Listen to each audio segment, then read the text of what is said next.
martes 11 de noviembre, el presidente de la República, Yamandu Orsi, recibe este mediodía en Torre Ejecutiva a la coordinadora de sindicatos policiales, que reúne a 15 gremios. La reunión además fue solicitada por los trabajadores buscando retomar los compromisos asumidos durante la campaña electoral, que incluyen el ingreso de nuevos funcionarios, aumentos salariales y mejoras en las condiciones de trabajo. Después, en otros temas, vamos a estar hablando justamente con los sindicatos policiales para ver, qué fue el principal resultado de esa reunión. Exacto. Y además, a propósito de temas sindicales, los maestros de Montevideo levantaron el paro. Hoy volvieron las clases en las escuelas públicas de la capital. Sin embargo, las escuelas 55 y 123, donde ocurrieron estos hechos de violencia el miércoles pasado, siguen sin actividad por cuarto día consecutivo. Hoy realizan una jornada de reflexión. El sindicato de maestros resolvió además anoche en asamblea desafiliar a Pablo Caggiani, actual presidente de ANEP. En entrevista en Informativo Sarandí dijo desconocer el motivo de la medida y agregó que varias maestras también fueron desafiliadas por no acatar las medidas de paro. La alcaldesa del municipio F, Matilde Palermo, habló esta mañana en Informativo Sarandí sobre la situación en el barrio donde está ubicada esta escuela, la 123, y señaló que el narcotráfico ingresó en esa zona.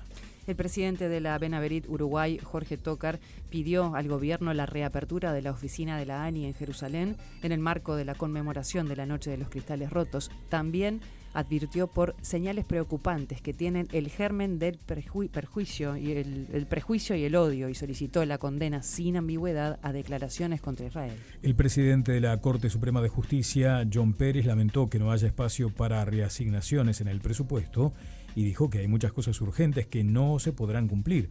Remarcó además que una de las prioridades es la creación de nuevos juzgados de violencia de género. El Ministerio de Desarrollo Social fortalecerá la atención a personas en situación de calle. Después del plan invierno mantendrá abiertos 11 centros de recepción en régimen de 24 horas que se suman a las respuestas permanentes que ya existen. Se prevé destinar más de 400 millones de pesos para dar respuesta, asistencia, prevención y salida a la situación de calle y tratamiento de salud mental en un abordaje integral. El Ministerio de Salud Pública presentó el programa Acción País por la Salud Mental, una iniciativa de alcance nacional, y a partir del 1 de diciembre la cartera lanzará 3 fondos de apoyo con una inversión de 30 millones de pesos, más otros 30 millones de pesos para fortalecer convenios existentes. El presidente de la Administración de los Servicios de Salud del Estado de ACE, Álvaro Danza, presentó oficialmente su renuncia a los cargos que mantenía en 3 instituciones privadas de salud con el objetivo de evitar eventuales incompatibilidades o conflictos derivados de su función pública. El senador del Partido Colorado, Pedro Bordaberry, presentó un proyecto para modificar las condiciones para la designación del directorio de la JUTEP y que éstas no sean por representación política. El canciller Mario Lubetkin se mostró optimista de poder firmar el acuerdo entre Mercosur y la Unión Europea en diciembre. Adelantó que Uruguay será responsable de construir un plan de trabajo conjunto entre la Unión Europea y la CELAC. Mañana se realizarán las elecciones universitarias. Se podrá votar en el horario de 8 a 19 horas con la cédula de identidad. El voto es obligatorio para estudiantes, docentes y egresados, quienes deberán elegir a las autoridades de cada facultad.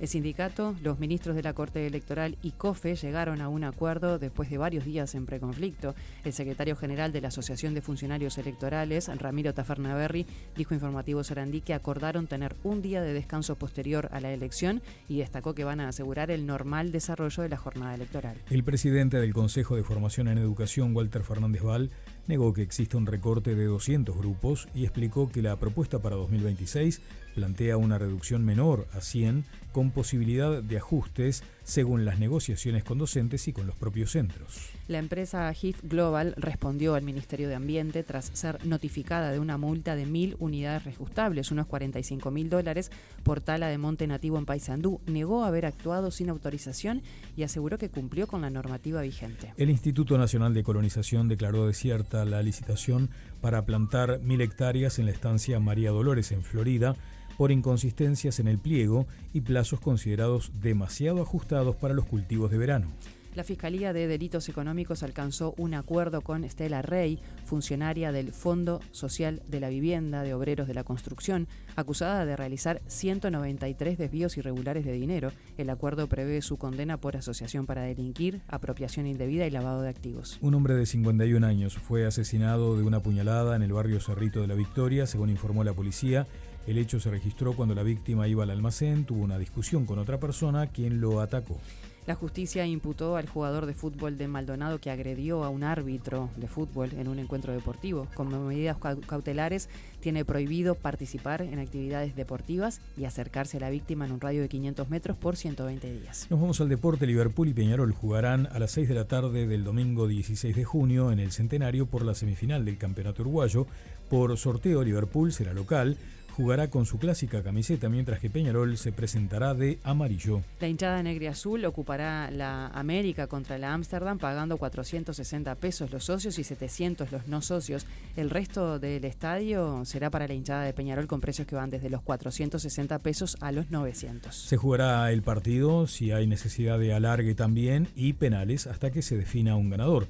El árbitro en el campo será Andrés Matonte, Jonathan Fuentes estará en el VAR, aún no se definió el resto del equipo arbitral. Por la Liga Uruguaya de Básquetbol, hoy se enfrentan Urunday y Malvin, Defensor Sporting Cordón y Goes con Peñarol. Anoche Biguá le ganó a Unión Atlética 84-78, Nacional venció a Hebraica 89-79 y Aguada le ganó a Welcome 112-82. Por el Uruguay Open, el uruguayo Gonzalo Villanueva se enfrenta al checo Kolar tras clasificar al cuadro final del torneo, derrotando al argentino Joaquín Aguilar. Hoy debuta Franco Roncadelli. Y están previstos para hoy 12 partidos desde las 13:30 en 3 canchas del Carrascolón Tenis. Y este sábado se corre la San Felipe y Santiago desde las 6:30 de la tarde, partiendo del Sofitel de Carrasco hasta las Letras de Montevideo en la zona de Pocitos. Los Teros 15 se enfrentan el próximo domingo 16 ante los All Blacks en la ciudad francesa de Viesers y cierran su actividad internacional el sábado 22 de noviembre frente a Rumania en Bucarest. Nos vamos ahora a compartir información internacional en el siguiente compacto. En Pakistán se produjo hoy un atentado suicida con explosivos que ha causado al menos 12 muertos en el centro de Islamabad, la capital. La policía mantiene la zona acordonada y no se conocen aún los motivos ni la identidad del atacante, pero el primer ministro pakistaní apunta a grupos talibanes. La Conferencia de Naciones Unidas sobre el Cambio Climático, la COP30, inicia su segunda jornada el día de hoy. La presidencia de Brasil tiene las consultas sobre temas como impuestos al carbono y el financiamiento de la lucha contra el cambio climático. Una conversación que tendrá lugar en ausencia de la delegación estadounidense, ya que el presidente Trump se ha presentado como climato-escéptico y partidario de los combustibles fósiles. Los cancilleres del G7 se reúnen hoy en Canadá para insistir en una salida negociada a la guerra en Ucrania. Participan los miembros oficiales del grupo: Alemania, Reino Unido, Canadá, Francia, Italia, Japón y Estados Unidos, pero esta vez hay invitados que podrían favorecer los diálogos, como Arabia Saudita o India. Recta final para las elecciones presidenciales en Chile, que se desarrollan este domingo. Anoche se realizó el último debate televisado entre los 8 candidatos de la contienda. Los más fuertes son José Antonio Kast, de la ultraderecha, y Janet Jara, representante de la izquierda, quien sorpresivamente buscó deslindarse de la imagen del presidente Boric, de quien fue ministra. Usted ha marcado diferencias, no es mi estilo, no me representa. Lo ¿Con el presidente de la República? Sí, claro, no es mi estilo. Somos personas distintas, venimos además de tradiciones políticas distintas y en algunas cosas estamos más pensando en común, pero eso no significa que ¿Usted se hubiera encontrado con Javier Milei en un foro, lo habría saludado de pie, como no lo hizo el presidente Boric? Yo lo habría saludado de pie, evidentemente. No es su estilo. No es mi estilo. Irak celebra hoy elecciones generales para renovar los 329 escaños de su parlamento. El primer ministro Mohamed Shia al-Sudani aspira a un segundo mandato, prometiendo mantener la estabilidad en un país con fuertes divisiones entre comunidades religiosas. Y en Alemania, la justicia ha dictado un fallo sin precedentes contra el gigante estadounidense de la inteligencia artificial OpenAI por infringir los derechos de autor de canciones. Esto tras la demanda presentada por la Sociedad Alemana de Gestión Colectiva de Derechos de Autor, que acusa a la empresa de haber utilizado letras de canciones para entrenar sus sistemas sin pagar nada a los autores. Informativo Sarandí.